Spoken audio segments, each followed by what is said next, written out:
Olá pessoal, seja bem-vindo, seja bem-vinda. O meu nome é Marcos, eu sou do canal do Escritor Cínico e o vlog Eu Vivo Livros.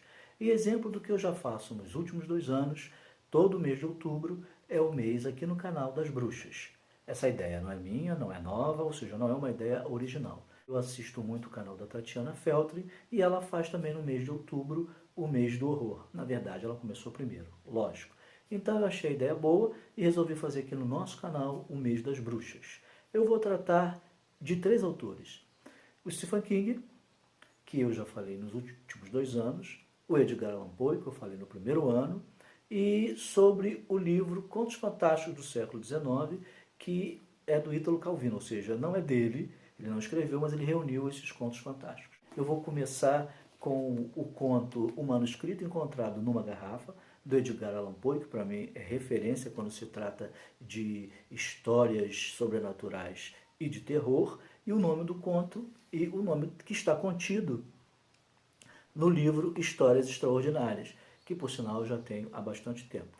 Ao contrário de Stephen King, em que tem um terror que ele vem de fora para dentro, na minha opinião, ou seja, é do ambiente que atinge os personagens, o Edgar Allan Poe tem um conto que eu percebo que é mais um terror do interior. O Edgar Allan Poe tem um estilo de terror que ele vem de dentro para fora, ou seja, é um terror psicológico. Eu acredito que se uma outra pessoa, um outro personagem, escrito por um outro autor, claro, né, estivesse passando pela mesma situação, não ficaria tão aterrorizado, tão perturbado quanto os personagens de Edgar Allan Poe.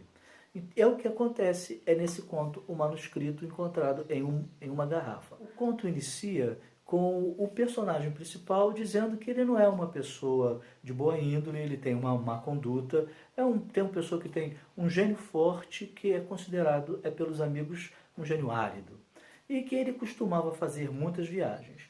Numa dessas viagens, ele embarcou em um grande veleiro, um grande navio à vela, que ele estava em Java, que ia fazer um cruzeiro pelas ilhas desse arquipélago.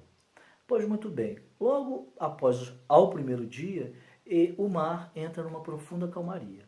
Ele estranha isso, comenta com o capitão que aquela calmaria que se prolonga por 2 ou 3 dias, ele não especifica aqui quantos dias foram, poderia ser um prenúncio de alguma coisa ruim.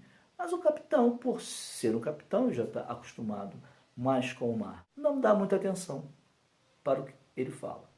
Em um dia em que ele estava no convés, o personagem principal, que a gente não sabe aqui o nome, ele não fala, vendo aquele mar parado, fica entediado e desce para sua cabine.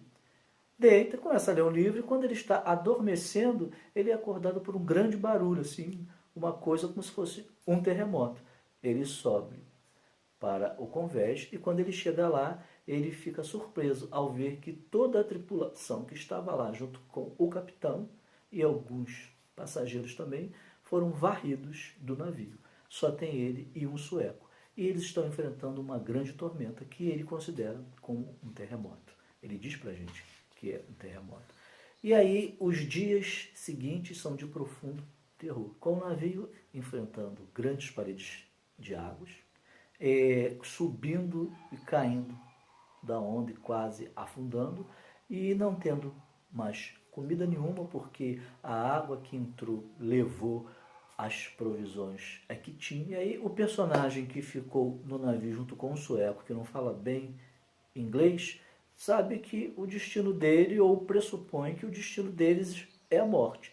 E isso realmente acontece quando uma onda mais forte arrasta do convés esse sueco. Para piorar a situação, né, eles estão caminhando, ou seja, navegando, eles não, agora só ele, para o norte. E tem uma hora em que o sol se põe e não volta mais. Tem um dia em que o sol se põe e não volta mais. Acredito eu que ele estava na região onde a noite demora de 4 a 6 meses e o dia também. E ele fica desesperado. Mais desesperado ainda quando ele vê se aproximar do veleiro dele, que está praticamente em destroços, ele não sabe como ainda não naufragou, um navio imenso de guerra com grandes canhões que se choca com o veleiro onde ele está, com o navio à vela que ele está. O que acontece? Ele é projetado para dentro desse navio, né, e desmaia.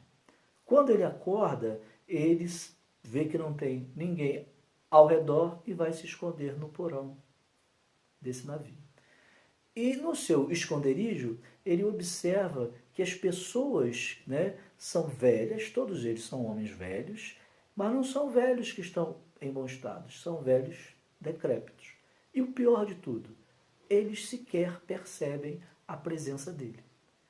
E ele fica desesperado, porque se no começo ele se escondia, quando ele começa a aparecer e a tentar confrontá-los, ninguém o responde. Então fica para o leitor a seguinte dúvida: será que aquele é um navio fantasma que não vê ele, porque ele ele não é um fantasma, ou será que ele é que virou um fantasma? Essa é a dúvida e o terror que o personagem vai colocando na nossa mente até o desfecho. Então, muito mais do que aterrorizante enquanto terror externo, como eu falei no início, o terror parte de toda a narrativa do personagem, que escreve esse manuscrito, né, porque ele está relatando isso dia a dia, e coloca dentro de uma garrafa. Mas eu não vou contar mais, porque seria contar o final, e o final seria um spoiler para vocês, maior ainda. Se vocês gostaram do vídeo, não deixem de dar o joinha. Se não são inscritos aqui no nosso canal, se inscrevam. E a gente se encontra para um próximo vídeo ainda nesse mês de outubro, ou próximos vídeos, na verdade, falando sobre o Stephen King e sobre o livro Contos Fantásticos do século XIX. Um abraço.